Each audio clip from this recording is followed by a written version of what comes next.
I want to bring in Mike Jones now from Migration Watch UK, an independent think tank. They say they are looking at research into lowering immigration. Mike, thanks for joining us. Why are these numbers too high in your view? Because we do need some of these people to fill jobs, don't we? Well, there's a misconception in Westminster and amongst the political class that if immigration levels increase massively, it's due to a failure of policy. Well, actually, what we've seen is the deliberate policy of keeping the pedal to the metal on large-scale immigration.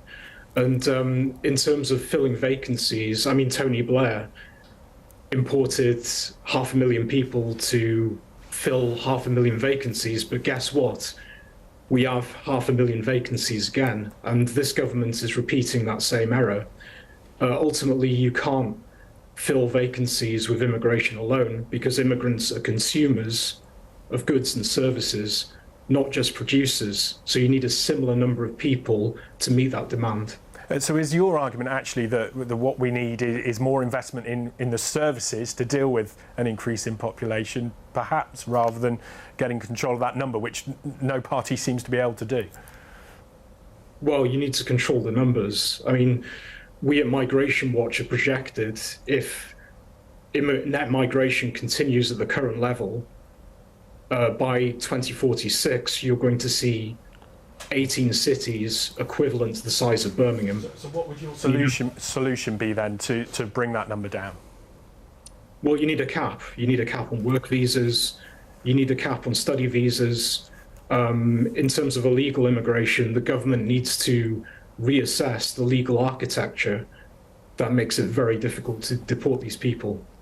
OK, Mike Jones, for the time being, thank you. Aaron Bell, a cap on immigration, but bearing in mind at the same time, you know, the NHS, for example, in the Midlands, there's some 44,000 people from overseas make up some of the staff there. So how do you balance a cap with bringing in the labour that you need? Well, you have to balance, and you need people to work in our public services, but the levels are too high. That's why we've asked the Migration Advisory Committee to look at the level that is set. Now, bear in mind that we now actually have a points-based immigration system. Labour wanted to go back to freedom of movement. Keir Starmer said that in this Parliament he wanted freedom of movement back, and that meant there was no cap whatsoever, and there could never be a cap because we were bound by the EU.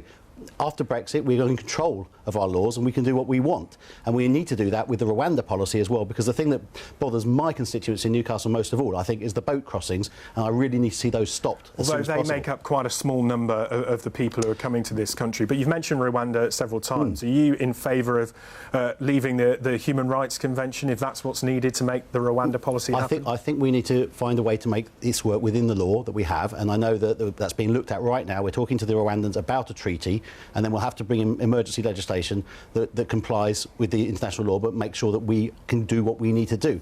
International law, by the way, is this a problem across all of Europe. We are actually succeeding in reducing numbers, where the numbers are up by over double in countries like Italy. They are actually falling in this country because of the deals that we've done with Albania and France. Okay, you don't seem to be in favour of getting out of that convention. Peter Snape, I mean, you accuse the Conservatives there of having an open door, and you say it's suppressing wages. I mean, what action do you want to see happen? What would Labour do to It's a fact that it's an open door and suppressing wages. It's a fact there are 750,000 people coming to this country. It's also a fact that people who come to this country do so because they're attracted by the vacancies and they come to work. Our solution, of course, is to pay people properly in this country. Then there wouldn't be so many vacancies, would there? The Conservative policy at the moment is to import people like engineers and pay them a lot less than engineers in the United Kingdom. The Tory party is in hock to those multinational companies that support it, who want to keep labour as cheaply as possible. Them and the Treasury, of course, who are terrified of what they call wage inflation.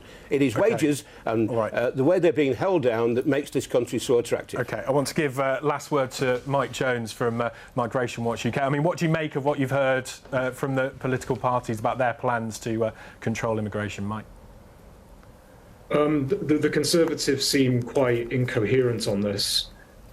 In principle, I'm not against Rwanda. I think it could potentially act as a deterrent because it makes crossing the channel economically irrational. But the Conservatives are Janus-faced on this. They've kept the pedal to the metal on mass legal migration. In terms of the Labour Party, I don't think their plans on illegal immigration will work because they need a bilateral deal with the European Union. But we all know that would involve an exchange programme where the EU sends more people here than what we back. OK. Mike Jones from Migration Watch UK, thank you very much for joining us today.